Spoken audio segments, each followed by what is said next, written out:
My dear friends and professionalist, I am Uday Singh speaking, advocate. ಇವತ್ತು ನಾನು ಇನ್ನೊಂದು ವಿಷಯವನ್ನು ತೆಗೆದುಕೊಂಡು ನಾನು ನಿಮ್ಮ ಮುಂದೆ ಬಂದಿದ್ದೀನಿ. ಸೊ ಇವತ್ತು ನಾನು ಆಯ್ಕೆ ಮಾಡಿಕೊಂಡಿರ್ತಕ್ಕಂಥ ವಿಷಯ ಅಂತಂದರೆ differences between status quo order and stay order.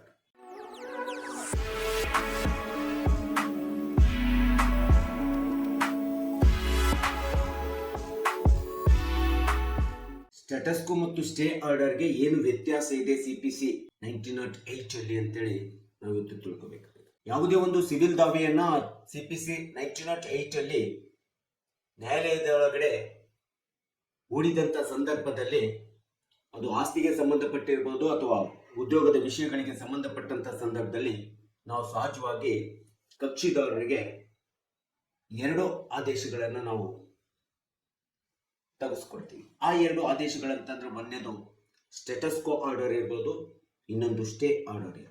ಇಂಥ ಒಂದು ಸಿವಿಲ್ ದಾವೆಯ ಆಸ್ತಿಯ ವ್ಯಾಜ್ಯಕ್ಕೆ ಅಥವಾ ಇನ್ಯಾವುದೇ ವಿಧವಾದಂಥ ವ್ಯಾಜ್ಯಕ್ಕೆ, ಉದ್ಯೋಗದ ವ್ಯಾಜ್ಯಗಳಿಗೆ ಸಂಬಂಧಪಟ್ಟಂತೆ ಈ ಎರಡು ಆರ್ಡರ್ಗಳಲ್ಲಿ ಯಾವುದೇ ಒಂದು ಆರ್ಡರ್ ಕಕ್ಷಿದಾರರು ಕೇಳಿದಂಥ ಸಂದರ್ಭದಲ್ಲಿ ಹೈಕೋರ್ಟಿನ ಮೂಲಕ ಅಥವಾ ಇನ್ಯಾವುದೇ ನ್ಯಾಯಾಲಯದ ಮೂಲಕ ವಕೀಲರು ಮಾಡಿಸಿಕೊಡ್ತಕ್ಕಂಥದ್ದನ್ನ ನಾವು ನೋಡ್ತಾ ಇದ್ದೀವಿ.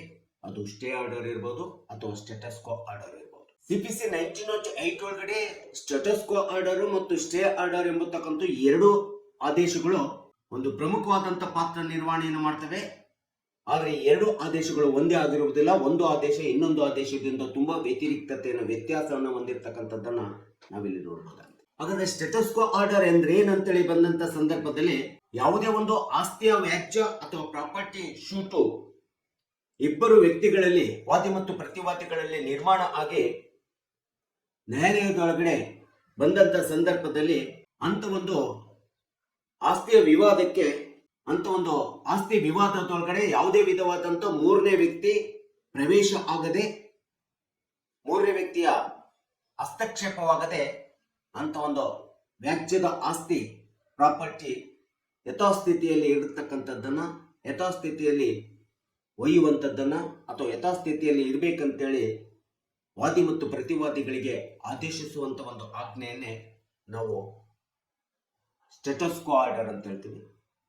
ಇಂಥ ಒಂದು ಸ್ಟೇಟಸ್ ಕೋ ಆರ್ಡರ್ ಯಾವಾಗ ನಾವು ನ್ಯಾಯಾಲಯದ ಮೂಲಕ ಕಕ್ಷಿದಾರರಿಗೆ ಮಾಡಿಸ್ಕೊಡ್ತೀವಿ, ಸೊ ಈ ಒಂದು ಸ್ಟೇಟಸ್ ಕೋ ಆರ್ಡರ್ ಪ್ರಕಾರ ಅನುಭವದಲ್ಲಿರ್ತಕ್ಕಂಥ, ಆಸ್ತಿ ಅನುಭವದಲ್ಲಿರ್ತಕ್ಕಂಥ ವ್ಯಕ್ತಿ ಈ ಒಂದು ಆದೇಶದ ಪ್ರಕಾರ ವ್ಯಾಜ್ಯಕ್ಕೆ ಸಂಬಂಧಪಟ್ಟಂತ ಆಸ್ತಿಯನ್ನು ಯಾವುದೇ ವಿಧವಾದಂತ ಮೂರನೇ ವ್ಯಕ್ತಿಗೆ ಪ್ರವೇಶ ಮಾಡ್ಲಿಕ್ಕೆ ಅವಕಾಶ ಕೊಡಬಾರ್ದು, ಅಥವಾ ಮೂರನೇ ವ್ಯಕ್ತಿಗೆ ಲೀಸ್ ಹಾಕತಕ್ಕಂಥದ್ದಾಗಿರ್ಬೋದು, ಸೇಲ್ ಮಾಡ್ತಕ್ಕಂಥದ್ದಾಗಿರ್ಬೋದು, ಮಾರ್ಟ್ಗೇಜ್ ಮಾಡ್ತಕ್ಕಂಥದ್ದಾಗಿರ್ಬೋದು, ಅಥವಾ ಗಿಫ್ಟ್ ವಿಲ್ ಮಾಡ್ತಕ್ಕಂಥದ್ದಾಗಿರ್ಬೋದು, ಇವ್ಯಾವುದೇ ಇನ್ಯಾವುದೇ ವಿಧವಾದಂತ ಆಸ್ತಿಯ ವರ್ಗಾವಣೆ ಮಾಡದೆ ಆ ಒಂದು ವ್ಯಾಜ್ಯದ ಆಸ್ತಿ ಯಥಾಸ್ಥಿತಿಯಲ್ಲಿ ಮುಂದುವರಿದಿರಬೇಕೆಂಬತಕ್ಕಂಥ ಆದೇಶವನ್ನೇ ನಾವು ಸ್ಟೇಟಸ್ ಕೋ ಆರ್ಡರ್ ಅಂತೇಳಿ ಇವತ್ತಿನ ದಿನಗಳಲ್ಲಿ ನಾವು ನೋಡ್ತಾ ಇದ್ದೀವಿ.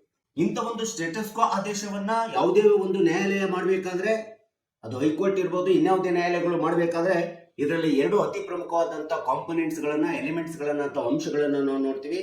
ಆ ಒಂದು ಅಂಶಗಳಂತಂದ್ರೆ ಪೊಸೆಷನ್ ಆಫ್ ಪ್ರಾಪರ್ಟಿ ಒಂದು, ಟೈಟ್ಲ್ ಆಫ್ ಪ್ರಾಪರ್ಟಿ ಎರಡು.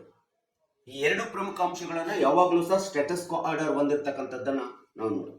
ಯಾವಾಗ ವ್ಯಾಜ್ಯ, ಒಂದು ಆಸ್ತಿಯ ಬಗ್ಗೆ ವ್ಯಾಜ್ಯ, ಅದು ಡಿಕ್ಲರೇಷನ್ ಆಫ್ ಟೈಟ್ಲ್ ಇರ್ಬೋದು, ಅಥವಾ shoot for partition separate possession ಇರ್ಬೋದು.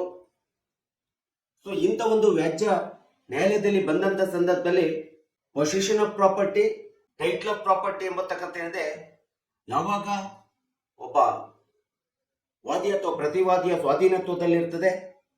ಈ ಎರಡು ಅಂಶಗಳನ್ನ ತೀರ್ಪು ಮುಗಿಯುವವರೆಗೆ ತಾತ್ಕಾಲಿಕವಾಗಿ ಸ್ಟೇಟಸ್ ಕೋ ಆರ್ಡರ್ ಪ್ರಕಾರ ಅದನ್ನು ಅನುಭವಿಸುವಂತ ವ್ಯಕ್ತಿ ರಿಟೈನ್ ಮಾಡಬೇಕಾಗುತ್ತೆ, ಹಿಂತಿರುಗಿಸಬೇಕಾಗುತ್ತದೆ. ಈ ರೀತಿಯಾದಂತ ಒಂದು ಅಂಶ ಸ್ಟೇಟಸ್ ಕೋ ಆರ್ಡರ್ ನಲ್ಲಿ ಇರ್ತದೆ. ಉದಾಹರಣೆಗೆ, ತಾತ್ಕಾಲಿಕವಾಗಿ ಯಾವುದೇ ಒಂದು ಇಲಾಖೆಯಲ್ಲಿ ಕಾರ್ಯನಿರ್ವಹಣೆ ಮಾಡ್ತಿರ್ತಾರೆ ಉದ್ಯೋಗಿಗಳು, ತಾತ್ಕಾಲಿಕವಾಗಿ ಕಾರ್ಯನಿರ್ವಹಿಸಿರ್ತಕ್ಕಂಥ ಉದ್ಯೋಗಗಳನ್ನು ಸಂಬಂಧಪಟ್ಟಂತ ಇಲಾಖೆಯಿಂದ ಸರ್ಕಾರ ತನ್ನದೇ ಆದಂತ ಆದೇಶದ ಮೇಲೆ ತೆಗೆದುಹಾಕಿದಂತ ಸಂದರ್ಭದಲ್ಲಿ ಸೊ ನಾವು ಹೈಕೋರ್ಟಿಗೆ, ನ್ಯಾಯಾಲಯಕ್ಕೆ ಹೋಗಿ ಆ ಒಂದು ಇಲಾಖೆಯಲ್ಲಿ ತಾತ್ಕಾಲಿಕವಾಗಿ ಕಾರ್ಯನಿರ್ವಹಿಸಿರ್ತಕ್ಕಂಥ, ಟೆಂಪರರಿ ಕಾರ್ಯನಿರ್ವಹಿಸಿರ್ತಕ್ಕಂಥ ಉದ್ಯೋಗಿಗಳು ನ್ಯಾಯಾಲಯಕ್ಕೆ ಹೋದಂಥ ಸಂದರ್ಭದಲ್ಲಿ ಸ್ಟೇಟಸ್ ಕೋ ಆರ್ಡರ್ ಅನ್ನು ಹೈಕೋರ್ಟ್ ಅಂತ ತೆಗೆದುಕೊಂಡು ಬಂದು ಪುನಃ ತಮ್ಮ ಒಂದು ಇಲಾಖೆಯ ಸಂಬಂಧಪಟ್ಟಂತ ಇಲಾಖೆಯಲ್ಲಿ ಹುದ್ದೆಯಲ್ಲಿ ಮುಂದುವರಿಸಿರ್ತಕ್ಕಂಥದ್ದನ್ನ ನಾವು ನೋಡ್ತಾ ಇದ್ದೀವಿ. ಇದನ್ನು ಸ್ಟೇಟಸ್ ಕೋ ಆರ್ಡರ್ ಅಂತ ಹೇಳ್ತೀವಿ. ಸೊ ಯಾವಾಗ ಈ ಒಂದು ಸ್ಟೇಟಸ್ ಕೋ ಆರ್ಡರ್ ಅನ್ನ ಸ್ಯಾಂಕ್ಷನ್ ಆಗ್ತದೆ, ಈ ಸ್ಟೇಟಸ್ ಕೋ ಆರ್ಡರ್ ಪ್ರಕಾರ ಆಸ್ತಿಯ ಸ್ವಾಧೀನತ್ವ ಇರ್ಬೋದು ಮತ್ತು ಅನುಭೋಗ ಇರ್ಬೋದು. ಈ ಒಂದು ಆಸ್ತಿಯ ಸ್ವಾಧೀನತ್ವ ಮತ್ತು ಅನುಭವ ಎಂಬತಕ್ಕಂಥದ್ದು ಅಥವಾ ಆ ಆಸ್ತಿಯಲ್ಲಿ ಅಥವಾ ಯಾವುದೇ ವಿಧವಾದಂತಹ ವ್ಯಾಪಾರ ವ್ಯವಹಾರ ಎಂಬತಕ್ಕಂಥದ್ದಿದೆ.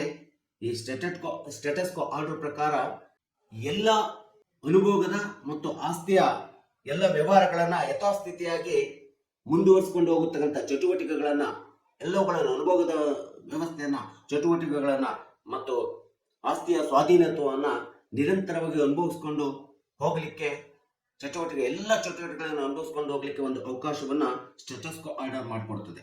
ಇದರಲ್ಲಿ ಸ್ಟೇಟಸ್ ಕೋ ಆರ್ಡರ್ ನಲ್ಲಿ ಈ ಅನುಭೋಗದ ಆಸ್ತಿ ಒಳಗಡೆ ಯಾವುದೇ ವಿಧವಾದಂತ ಮೂರನೇ ವ್ಯಕ್ತಿಯ ಪ್ರವೇಶಕ್ಕೆ ಅವಕಾಶ ಇಲ್ಲದೆ ಇರತಕ್ಕಂಥ ಅಂಶವನ್ನ ಸ್ಟೇಟಸ್ ಕೋ ಆರ್ಡರ್ ಹೊಂದಿದೆ ಅಂತೇಳಿ ನಾವು ನೋಡ್ತಾ ಇದ್ದೀವಿ. ಆದರೆ ಸ್ಟೇಟಸ್ ಕೋ ಆರ್ಡರ್ ನಲ್ಲಿ ಆಸ್ತಿ ಹಕ್ಕನ್ನ ಟೈಟಲ್ ಇಂಟ್ರೆಸ್ಟ್ ಆಗಲಿ ಆಸ್ತಿ ಹಕ್ಕಾಗ್ಲಿ ಮೂರನೇ ವ್ಯಕ್ತಿಗೆ ವರ್ಗಾವಣೆ ಮಾಡದೇ ಇರಬಹುದು.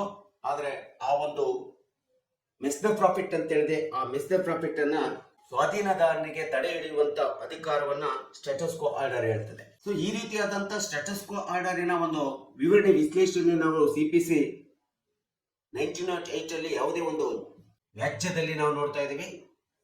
ದಾವೆ ವ್ಯಾಜ್ಯದಲ್ಲಿ ನಾವು ನೋಡ್ಲಿಕ್ಕೆ ಸಾಧ್ಯ ಆಗುತ್ತೆ. ಇನ್ನು ಸ್ಟೇಟಸ್ ಕೋ ಆರ್ಡರ್ಗೂ ಮತ್ತು ಸ್ಟೇ ಆರ್ಡರ್ಗೂ ಏನು ವ್ಯತ್ಯಾಸ ಇದೆ ಅಂತೇಳಿ ನಾವು ನೋಡ್ತಾ ಹೋದಾಗ, ಮೊಟ್ಟ ಮೊದಲನೇದಾಗಿ ಸ್ಟೇಟಸ್ ಕೋ ಆರ್ಡರ್ ನ್ಯಾಯಾಲಯದ ಮೂಲಕ ಪಡ್ಕೊಂಡ ನಂತರ ಈ ಒಂದು ಆಸ್ತಿ ಯಾವುದೇ ವಿಧವಾದಂಥ ಅನುಭೋಗ ಇರ್ಬೋದು ಮತ್ತು ಆಸ್ತಿ ಅನುಭೋಗದ ಚಟುವಟಿಕೆಗಳಿರ್ಬೋದು, ಅವುಗಳನ್ನು ಯಥಾಸ್ಥಿತಿಯಾಗಿ ಮುಂದುವರಿಸಿಕೊಂಡು ಹೋಗ್ಬೋದು ಅಂತೇಳಿ ಸ್ಟೇಟಸ್ ಕೋ ಆರ್ಡರ್ ಹೇಳ್ತದೆ. ಹಾಗೆ ಸ್ಟೇ ಆರ್ಡರ್ ಅನ್ನ ನಾವು ನೋಡ್ತಾ ಹೋದ್ರೆ ಸ್ಟೇ ಆರ್ಡರ್ ಆಸ್ತಿಯ ಅನುಭೋಗದ ಚಟುವಟಿಕೆಗಳನ್ನು ಸಂಪೂರ್ಣವಾಗಿ ಸ್ಥಗಿತಗೊಳಿಸುವಂತ ಕೆಲಸ ಕಾರ್ಯ ಸ್ಟೇ ಆರ್ಡರ್ ಮಾಡ್ತದೆ. ವ್ಯಾಜ್ಯಕ್ಕೆ ಒಳಪಟ್ಟಂತ ಯಾವುದೇ ಅಥವಾ ದಾವೆಗೆ ಒಳಪಟ್ಟಂತ ಯಾವುದೇ ಆಸ್ತಿ ಅಂತ ಏನಿದೆ, ಪೊಸಿಷನ್ ಮಾಡ್ಕೊಂಡಿರ್ತಕ್ಕಂಥ ವ್ಯಕ್ತಿ ಇರ್ಬೋದು, ಅದರ ಟೈಟಲ್ ಅನ್ನು ಪಡ್ಕೊಂಡಿರ್ತಕ್ಕಂಥ ವ್ಯಕ್ತಿ ಇರ್ಬೋದು, ಸ್ಟೇ ಆರ್ಡರ್ ಪ್ರಕಾರ ಸ್ಟೇ ಆರ್ಡರ್ ಏನಾದರೂ ಸ್ಯಾಂಕ್ಷನ್ ಆಯ್ತು ಅಂದ್ರೆ ನ್ಯಾಯಾಲಯದಿಂದ ಆ ಒಂದು ವ್ಯಾಜ್ಯಕ್ಕೆ ಸಂಬಂಧಪಟ್ಟಂತ ಆಸ್ತಿ ಒಳಗಡೆ ಯಾವುದೇ ವಿಧವಾದಂತ ಅನುಭೋಗದ ಚಟುವಟಿಕೆಗಳನ್ನ ಮಾಡ್ತಕ್ಕಂಥದ್ದನ್ನ ಸಂಪೂರ್ಣವಾಗಿ ಸ್ಥಗಿತಗೊಳ್ತದೆ, ಸಂಪೂರ್ಣವಾಗಿ ನಿಲ್ಲಿಸ್ಬೇಕಂತೇಳಿ ಸ್ಟೇ ಆರ್ಡರ್ ಹೇಳ್ತಕ್ಕಂಥದ್ದು ನಾವು ನೋಡ್ತೀವಿ. ಅಷ್ಟೇ ಅಲ್ಲದೆ ಇಂಥ ಒಂದು ವ್ಯಾಜ್ಯಕ್ಕೆ ಒಳಪಟ್ಟಂತ ಆಸ್ತಿಯಲ್ಲಿ ಸ್ಟೇ ಆರ್ಡರ್ ಒತ್ತಾಯ ಸಹ ಮಾಡ್ತದೆ, ಕಂಪಲ್ಷನ್ ಮಾಡ್ತದೆ, ಯಾವುದೇ ವಿಧವಾದಂತ ಚಟುವಟಿಕೆಗಳನ್ನ ಕೈಗೊಳ್ಳಬಾರ್ದು ಅಂತೇಳಿ ಸ್ಟೇ ಆರ್ಡರ್ ಮಾಡ್ತದೆ. ಆದ್ರೆ ಇಂಥ ಒಂದು ಒತ್ತಾಯವನ್ನ ಸ್ಟೇಟಸ್ ಕೋ ಆರ್ಡರ್ ಮಾಡೋದಿಲ್ಲ. ಸ್ಟೇಟಸ್ ಕೋ ಆರ್ಡರ್ ಬರುವುದಕ್ಕಿಂತ ಮುಂಚಿತವಾಗಿ ಯಾವ ರೀತಿ ತನ್ನ ಪೊಸಿಷನ್ ಅನ್ನ ಮತ್ತು ಟೈಟಲ್ ಅನ್ನ ಆಸ್ತಿಯ ಮೇಲೆ ಅನುಭವಿಸ್ಕೊಳ್ತಾ ಹೋಗ್ತಾ ಇರ್ತಾನೆ ಅಥವಾ ಎಲ್ಲ ಏನು ಚಟುವಟಿಕೆಗಳನ್ನ ಮಾಡ್ಕೊಳ್ತಾ ಹೋಗ್ತಾನೆ, ಈ ರೀತಿಯಾದಂತ ನಿರಂತರವಾದಂತ ಎಲ್ಲ ಚಟುವಟಿಕೆಗಳನ್ನ ಮುಂದುವರಿಸಿಕೊಂಡು ಹೋಗುವಂತ ಅಧಿಕಾರ ಆ ಒಂದು ಅನುಭೋಗಸ್ಥನಿಗೆ ಇರ್ತಕ್ಕಂಥದ್ದನ್ನ ಸ್ಟೇಟಸ್ ಕೋ ಆರ್ಡರ್ ಹೇಳ್ತದೆ. ಸ್ಟೇಟಸ್ ಕೋ ಆರ್ಡರ್ ಬರೀ ಮೇಂಟೈನಬಿಲಿಟಿ, ವ್ಯಾಜ್ಯದ ಆಸ್ತಿಯ ಪ್ರಾಪರ್ಟಿಯ ಮೇಂಟೈನಬಿಲಿಟಿ ಬಗ್ಗೆ ಅಷ್ಟೇ ವಿವರಣೆಯನ್ನು ಕೊಡ್ತದೆ. ಆದರೆ ಸ್ಟೇ ಆರ್ಡರ್ ಪೊಸೆಷನ್ ಮತ್ತು ಟೈಟಲ್ನ ಆಸ್ತಿಯ ಅನುಭೋಗ ಮತ್ತು ಟೈಟಲ್ ಬಗ್ಗೆ ಯಾವುದೇ ವಿಧವಾದಂತ ಪ್ರಕ್ರಿಯೆಗಳನ್ನ ಚಟುವಟಿಕೆಗಳನ್ನು ಮಾಡಬಾರ್ದು, ಅದನ್ನು ಸಂಪೂರ್ಣ ಸ್ಥಗಿತಗೊಳಿಸ್ಬೇಕಂತೇಳಿ ಸ್ಟೇ ಆರ್ಡರ್ ಹೇಳ್ತಕ್ಕಂಥದ್ದನ್ನ ನಾವು ನೋಡ್ತಾ ಇದ್ದೀವಿ. ಸ್ಟೇ ಆರ್ಡರ್ ಮತ್ತು ಇಂಜಂಕ್ಷನ್ ಆರ್ಡರ್ ಇವೆರಡೂ ಆರ್ಡರ್ಗಳು ವ್ಯಾಜ್ಯದ ಆಸ್ತಿಯ ಮೇಲೆ ಯಾವುದೇ ವಿಧವಾದಂತ ಅನುಭೋಗದ ಇನ್ಯಾವುದೇ ವಿಧವಾದಂತ ಚಟುವಟಿಕೆಗಳನ್ನ ನಿರ್ವಹಣೆ ಮಾಡಬಾರ್ದು, ಸಂಪೂರ್ಣವಾಗಿ ಸ್ಥಗಿತಗೊಳ್ಬೇಕಂತ ಹೇಳಿದ್ರೆ ಸ್ಟೇಟಸ್ ಕೋ ಆರ್ಡರ್ ಈಗಾಗಲೇ ಮೊದಲು ಏನು ಪೊಸಿಷನ್ ಮತ್ತು ಟೈಟಲ್ ನಲ್ಲಿ ಏನು ಅನುಭೋಗಸ್ಥದ ಚಟುವಟಿಕೆಗಳು ನಿರ್ವಹಣೆ ಆಗ್ತದೋ ಆ ಎಲ್ಲ ಆಸ್ತಿ ಅನುಭೋಗದ ಚಟುವಟಿಕೆಗಳ ಪ್ರಕ್ರಿಯೆ ನಿರಂತರವಾಗಿ ಯಥಾಸ್ಥಿತಿ ಹೋಗ್ಲಿ ಅಂತೇಳಿ ಆದೇಶವನ್ನು ಸ್ಟೇಟಸ್ ಕೋ ಆರ್ಡರ್ ಹೇಳ್ತದೆ. ಕೆಲವೊಂದು ಸಂದರ್ಭದಲ್ಲಿ ಸ್ಟೇ ಆರ್ಡರ್ ಇದ್ದಂತ ಸಂದರ್ಭದಲ್ಲಿ ಸ್ಟೇ ಆರ್ಡರ್ ಒಳಗಡೆ ಇದ್ರೂ ಸಹ ಆಸ್ತಿಯ ವ್ಯಾಜ್ಯ ಮೂರನೇ ವ್ಯಕ್ತಿಗೆ ಪ್ರವೇಶದ ಅವಕಾಶವನ್ನ ಸ್ಟೇ ಆರ್ಡರ್ ಮಾಡಿಕೊಡ್ತದೆ. ಯಾಕಂದ್ರೆ ಕೆಲವೊಂದು ಸಂದರ್ಭದಲ್ಲಿ ಕೋರ್ಟಿನ ಸ್ಟೇ ಆರ್ಡರ್ ಇದ್ರೂ ಸಹ ಮೂರನೇ ವ್ಯಕ್ತಿ ಹಸ್ತಕ್ಷೇಪ ಪ್ರವೇಶದಲ್ಲಿ ಬರ್ತದೆ. ಆದರೆ ಸ್ಟೇಟಸ್ ಕೋ ಆರ್ಡರ್ ಸ್ಪಷ್ಟವಾಗಿ ಹೇಳ್ತದೆ, ಯಾವುದೇ ವಿಧವಾದಂತ ಮೂರನೇ ವ್ಯಕ್ತಿಯ ಹಸ್ತಕ್ಷೇಪ ಇರೋಂಗಿಲ್ಲ, ಪ್ರವೇಶ ಬರಬಾರ್ದು ಮತ್ತು ಮೂರನೇ ವ್ಯಕ್ತಿಗೆ ದಾವೆಗೆ ವ್ಯಾಜ್ಯಕ್ಕೆ ಸಂಬಂಧಪಟ್ಟಂತ ಯಾವುದೇ ವಿಧವಾದಂತ ಆಸ್ತಿಯನ್ನ ಲೀಸ್ ಹಾಕತಕ್ಕಂಥದ್ದಿರ್ಬೋದು, ಸೇಲ್ ಮಾಡ್ತಕ್ಕಂಥದ್ದಿರ್ಬೋದು ಅಥವಾ ಮಾರ್ಟ್ಗೇಜ್ ಮಾಡ್ತಕ್ಕಂಥದ್ದಿರ್ಬೋದು ಅಥವಾ ಇನ್ಯಾವುದೇ ರೀತಿಯಲ್ಲಿ ಅದನ್ನ ಒಯ್ಯಬಾರ್ದು. ಅದು ಯಥಾಸ್ಥಿತಿಯಲ್ಲಿ ಮೊದಲೇನಿತ್ತು ಆ ಸ್ಥಿತಿಯಲ್ಲಿ ಇರಬೇಕೆಂಬತಕ್ಕಂಥದ್ದನ್ನ ಸ್ಪಷ್ಟವಾಗಿ ಸ್ಟೇಟಸ್ ಕೋ ಆರ್ಡರ್ ಹೇಳ್ತಕ್ಕಂಥದ್ದು ನಾವು ನೋಡ್ತೀವಿ. ಹೀಗೆ CPC ಒಳಗಡೆ ಈ ಎರಡೂ ಆದೇಶಗಳು ಕಕ್ಷಿದಾರರಿಗೆ ಮತ್ತು ಸಾರ್ವಜನಿಕರಿಗೆ ಮತ್ತು ನಮ್ಗೆಲ್ಲರಿಗೂ ಸಹ ಗೊತ್ತಿರಬೇಕು. ಸ್ಟೇಟಸ್ ಕೋ ಆರ್ಡರು ಮತ್ತು ಸ್ಟೇ ಆರ್ಡರು ಈ ಎರಡೂ ಆದೇಶಗಳು ಒಂದಕ್ಕೊಂದು ಸಂಪೂರ್ಣವಾದಂಥ ವ್ಯತ್ಯಾಸವನ್ನು ಹೊಂದಿದ್ದಾವೆ.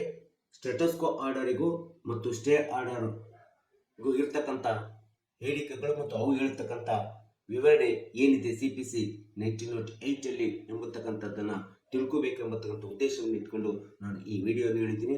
ಸೊ ದಯವಿಟ್ಟು ನನ್ನ ಚಾನಲನ್ನು ವೀಕ್ಷಿಸಿ ಮತ್ತು ನನ್ನ ವಿಡಿಯೋನ ವೀಕ್ಷಿಸಿ. ಸೊ ನನ್ನ ವಿಡಿಯೋಗೆ ಇಷ್ಟ ಆಗಿದ್ದರೆ ಕಮೆಂಟನ್ನು ಮಾಡಿ ಮತ್ತು ಸಬ್ಸ್ಕ್ರೈಬ್ ಆಗೋದನ್ನು ಮರಿಬೇಡಿ ಅಂತೇಳಿ ಹೇಳ್ತಾ ಸೊ ಇವತ್ತಿನ ವಿಡಿಯೋಕ್ಕೆ ವಿರಾಮವನ್ನು ಹೇಳ್ತೀನಿ. ನಾನು ಇನ್ನೊಂದು ವಿಡಿಯೋವನ್ನು ತೆಗೆದುಕೊಂಡು ಇನ್ನೊಂದು ವಿಷಯವನ್ನು ತೆಗೆದುಕೊಂಡು ನಾನು ನಿಮ್ಮ ಮುಂದೆ ಬರ್ತೀನಿ. ಜೈ ಹಿಂದ್, ಜೈ ಕರ್ನಾಟಕ.